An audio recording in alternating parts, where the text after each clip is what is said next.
Olá, pessoal, sejam muito bem-vindos. Na nossa análise de hoje, a gente vai fazer um mergulho bem fundo, uma verdadeira escavação teológica e psicológica na primeira e talvez a mais sombria história familiar da humanidade, a de Caim e Abel. Agora, o nosso objetivo aqui ele vai muito além de só recontar uma história antiga, tá?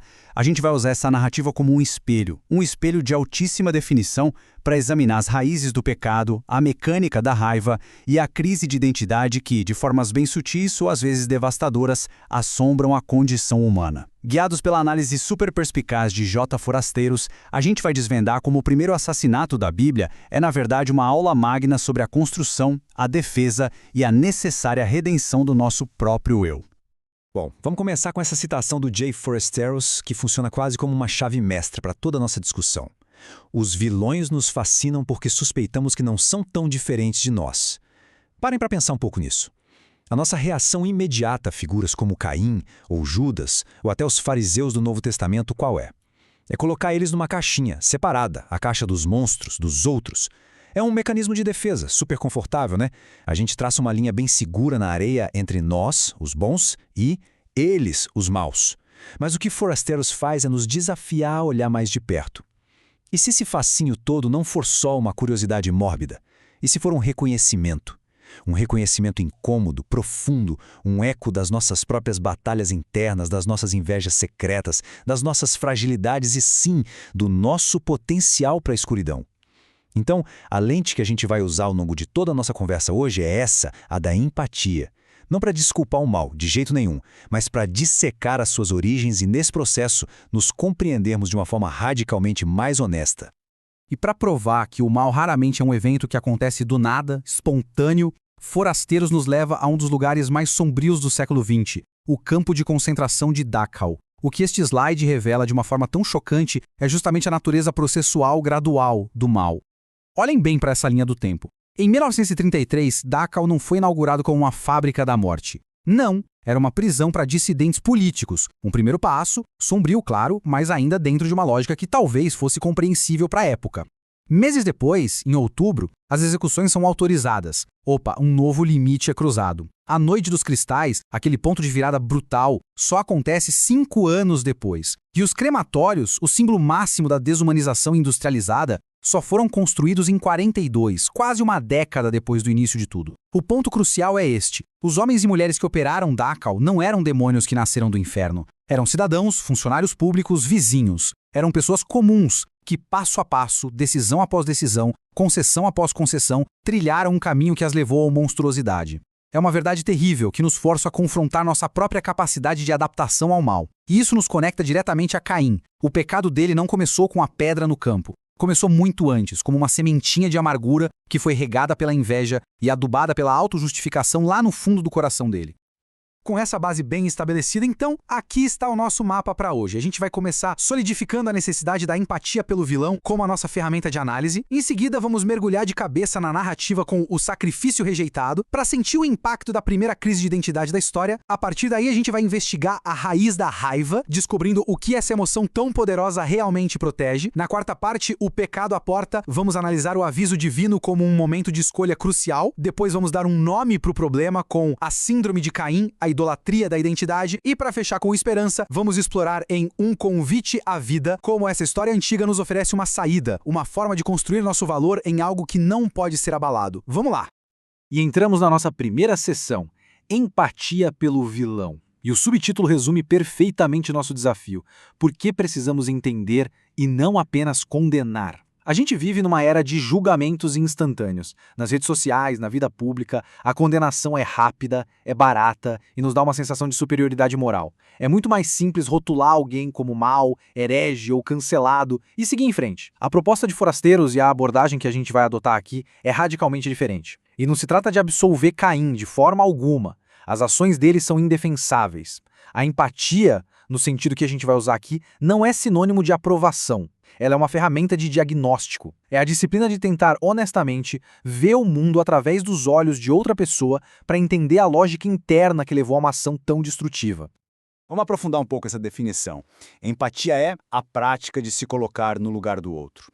E a ressalva ali no slide é a parte mais importante, sem necessariamente concordar ou aprovar suas ações. Ter empatia por Caim não é dizer, coitadinho, ele tinha os seus motivos. Não, é perguntar qual era a dor, qual era o medo, qual era a visão de mundo distorcida que fez com que matar o próprio irmão parecesse uma solução lógica para ele naquele momento. Essa prática é um antídoto poderosíssimo para a polarização que a gente vive hoje, seja na política, na igreja ou até na família.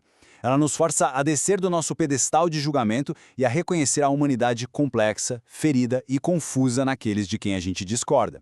É um exercício espiritual que nos humilha e nos lembra daquele alerta de Paulo em Gálatas. Aquele, pois, que cuida estar em pé, olhe, não caia.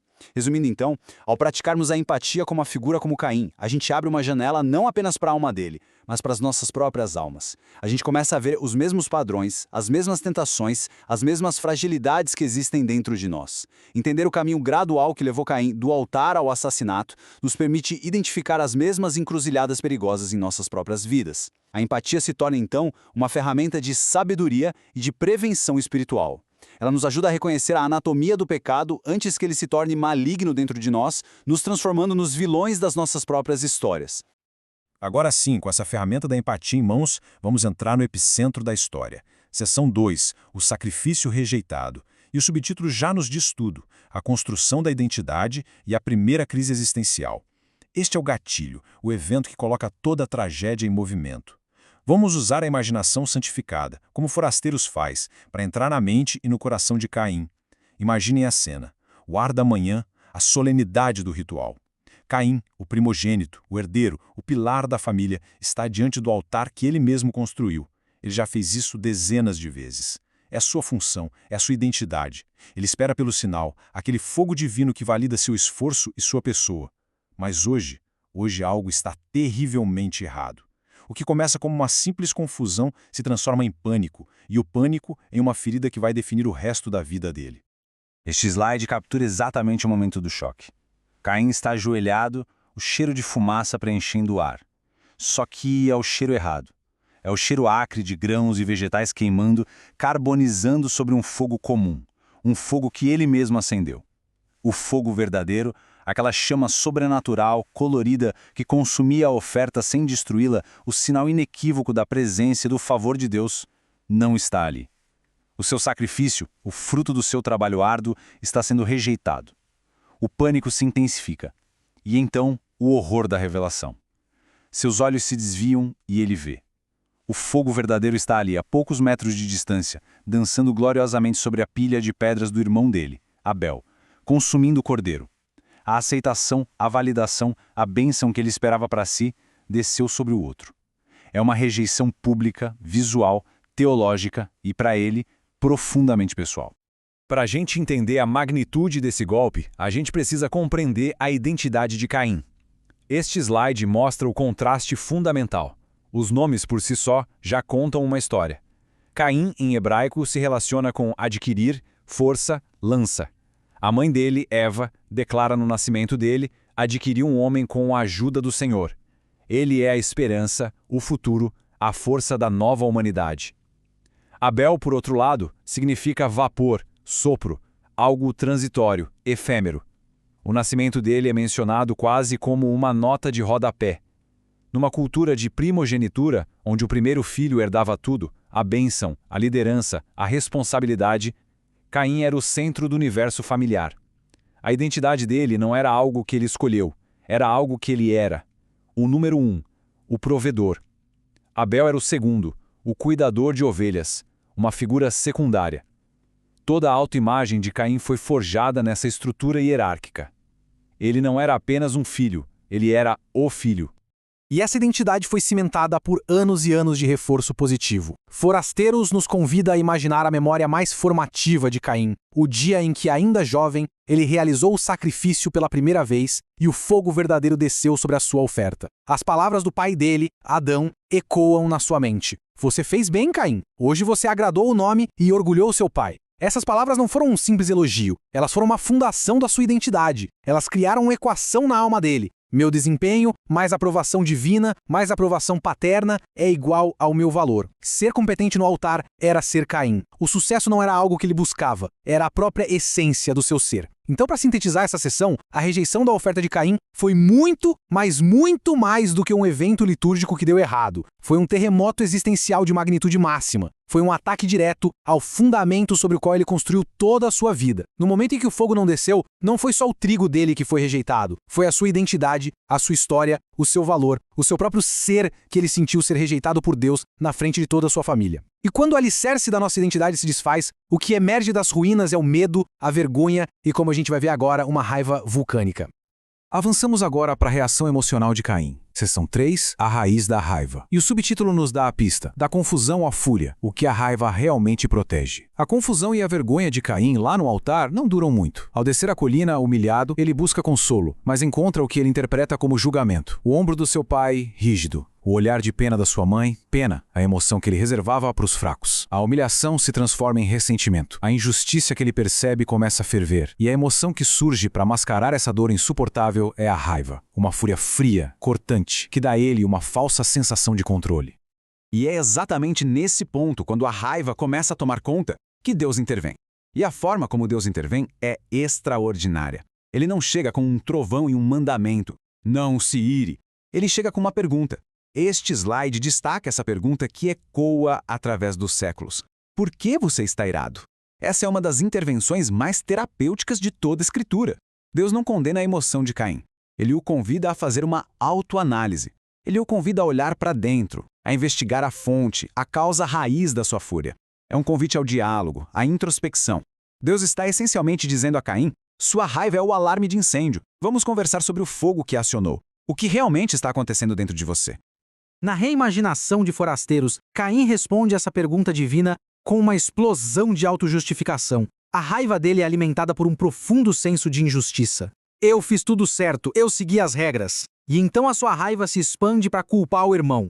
Ele aponta para os campos que ele cultivou com o seu suor e sangue e grita: onde estava Abel quando eu arava este solo amaldiçoado? Onde estava Abel quando eu arrancava os espinhos e plantava aquele campo? Na mente dele, ele é o trabalhador dedicado, o filho responsável que cumpre o seu dever, enquanto Abel é o irmão despreocupado, que passeia com ovelhas. A preferência de Deus por Abel parece para Caim uma traição cósmica. Ele deu o seu melhor, o fruto do seu trabalho, e foi preterido em favor de um sacrifício que, na visão distorcida dele, não custou nada ao irmão. E aqui a gente chega à lição fundamental. A raiva de Caim, assim como a nossa, quase sempre é uma emoção secundária. Ela não é o problema original, ela é o guarda-costas do problema. A raiva surgiu como um mecanismo de defesa feroz para proteger algo muito mais profundo e vulnerável. O medo aterrorizante de Caim de perder sua identidade, de ser apagado, de não ser mais o número 1. O medo de perder o seu valor aos olhos de Deus e da sua família. A raiva era mais fácil de sentir do que a vergonha. A fúria era mais suportável do que o medo.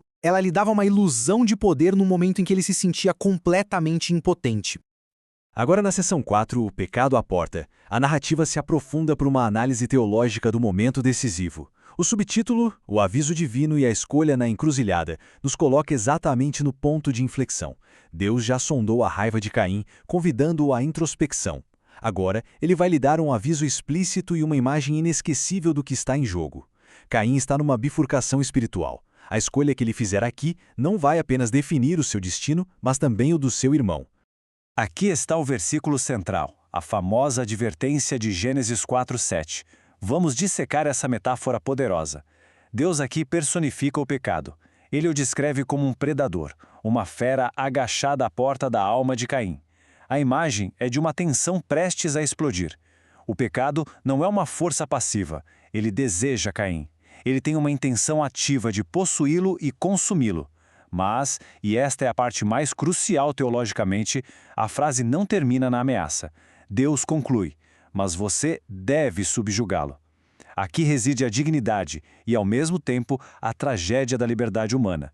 Mesmo com a raiva fervendo, mesmo com a identidade em frangalhos, mesmo com a fera do pecado pronta para atacar, Caim ainda tem a agência, a capacidade e a responsabilidade de dizer não. O controle ainda está nas mãos dele.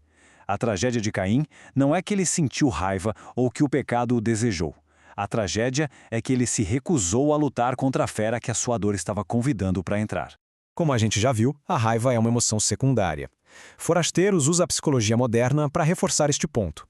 Pensem na raiva como aquela luz de advertência do óleo no painel do carro. A luz não é o problema, ela é o sinal de que há um problema sério no motor. Ignorar a luz ou quebrar ela com um martelo não resolve o problema. Da mesma forma, a raiva sinaliza uma ameaça percebida ao nosso senso de identidade, aos nossos valores, ao nosso lugar no mundo. A pergunta de Deus, por que você está irado, é o convite do mecânico divino para abrir o capô e verificar o motor. Em vez de simplesmente suprimir a raiva, que seria como desligar a luz, ou explodir em fúria, que seria quebrar o painel, Deus nos convida a parar e diagnosticar o que está causando o alerta. A raiva, portanto, não é necessariamente um pecado, ela é um convite à sabedoria. O resumo desta sessão é, portanto, devastador. O momento mais trágico da história de Caim não é quando ele pega a pedra. É o momento anterior, quando ele se recusa a atender ao convite de Deus. Ele teve a oportunidade de usar a sua raiva como uma ferramenta de diagnóstico para sua identidade ferida. Deus lhe ofereceu a chance de tratar a causa raiz. Em vez disso, Caim focou no sintoma. Ele olhou para Abel e não viu seu irmão, ele viu apenas a fonte da sua dor. A ameaça viva à sua identidade de número 1. Ao se recusar a olhar para dentro, ele escolheu atacar fora. E essa escolha abriu a porta para que a fera do pecado entrasse e o devorasse.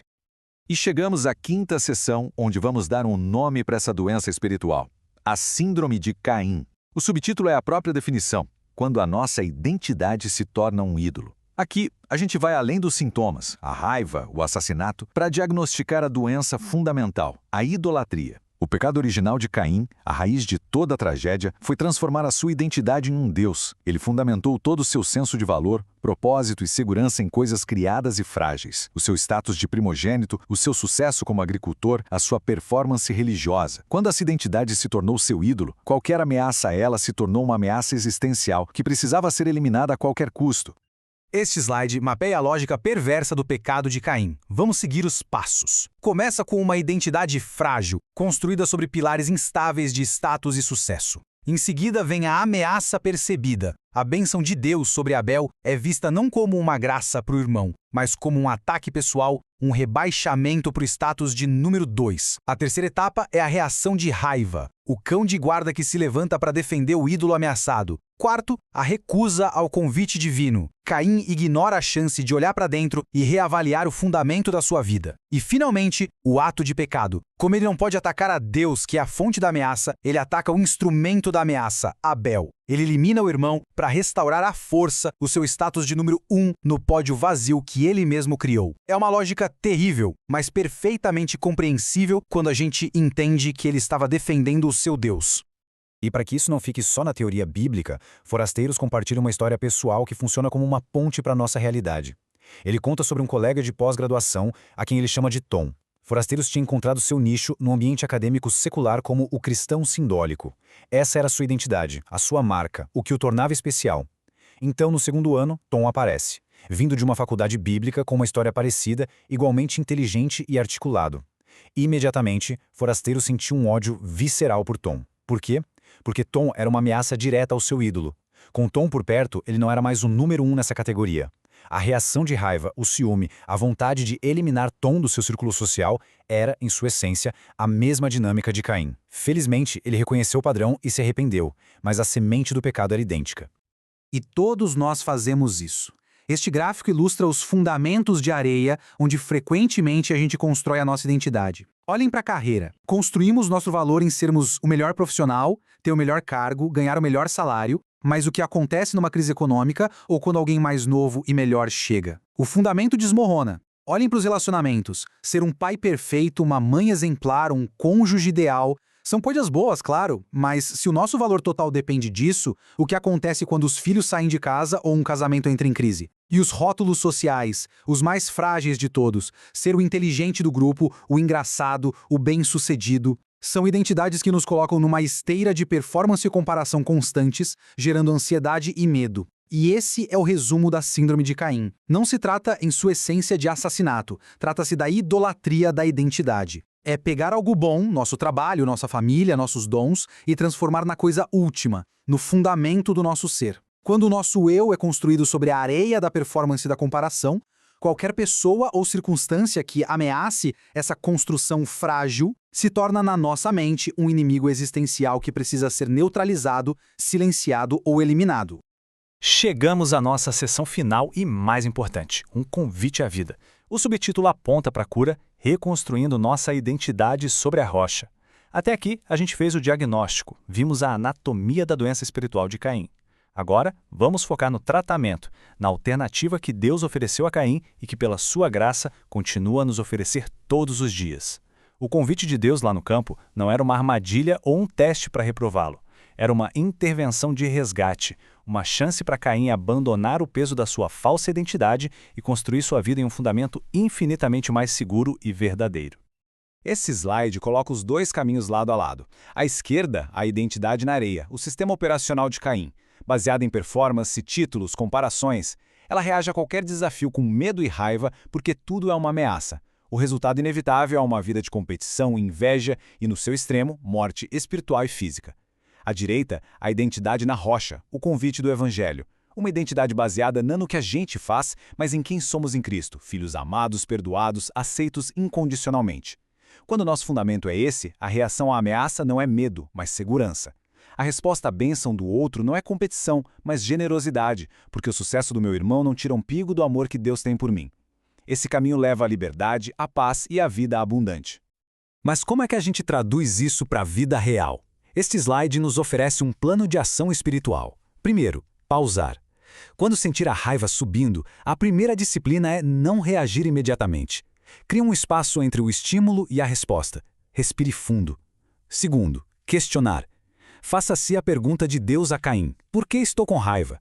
O que exatamente em mim se sente ameaçado agora? Tente nomear o ídolo. É meu status de bom profissional? Minha imagem de mãe perfeita? Terceiro, avaliar. Olhe para essa identidade ameaçada e confronte-a com a verdade do Evangelho. Pergunte: isso é um fundamento de rocha ou de areia? Vale a pena defender esse pequeno trono com tanta fúria? Quarto, reorientar. Tendo identificado a raiz, escolha conscientemente uma resposta diferente. Em vez de reagir com medo para proteger o ídolo, escolha agir a partir da segurança de quem você é em Cristo. E quinto, o nível mais elevado da maturidade cristã: celebrar.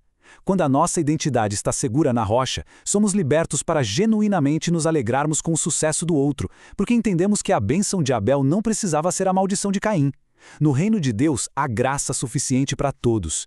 E para concluir esta sessão, a história de Caim é a tragédia de um convite recusado. Deus não estava punindo Caim com a rejeição da oferta. Ele estava podando um galho doentio, tentando libertá-lo de uma identidade que o estava matando. Ele ofereceu a Caim a chance de encontrar o seu valor não em ser o primeiro, mas em ser amado. Caim recusou. Mas aquele mesmo convite permanece aberto para cada um de nós, toda vez que a luz vermelha da raiva se acende no painel da nossa alma. Então vamos recapitular as conclusões principais da nossa análise de hoje. Primeiro, a empatia não serve para justificar o pecado, mas para nos ajudar a ver as mesmas sementes de Caim em nosso próprio solo. Segundo, a raiva é um mensageiro, ela aponta para a verdadeira doença, uma identidade construída sobre os fundamentos frágeis do desempenho e da comparação. Terceiro, o pecado central de Caim foi a idolatria de si mesmo, da sua posição de número 1, o que o levou a ver o irmão como uma ameaça existencial. E, finalmente, a notícia maravilhosa é que Deus está sempre nos convidando a sair desses terrenos arenosos e a construir a nossa vida sobre ele, a única rocha que jamais será abalada. E a gente termina com esta pergunta, não para ser respondida de forma rápida, mas para ser levada para a vida. Diante de tudo o que vimos na trágica história de Caim, a pergunta final é para cada um de nós. Onde estamos construindo a nossa casa? Quando as tempestades da vida vêm, quando somos desafiados, quando alguém parece tomar o nosso lugar, a nossa reação vem do pânico de quem está sobre a areia ou da segurança de quem está firme sobre a rocha? A história de Caim é um aviso solene, mas também um mapa que nos aponta um caminho melhor, que a gente possa aceitar o convite que ele recusou. Muito obrigado por nos acompanhar nessa análise.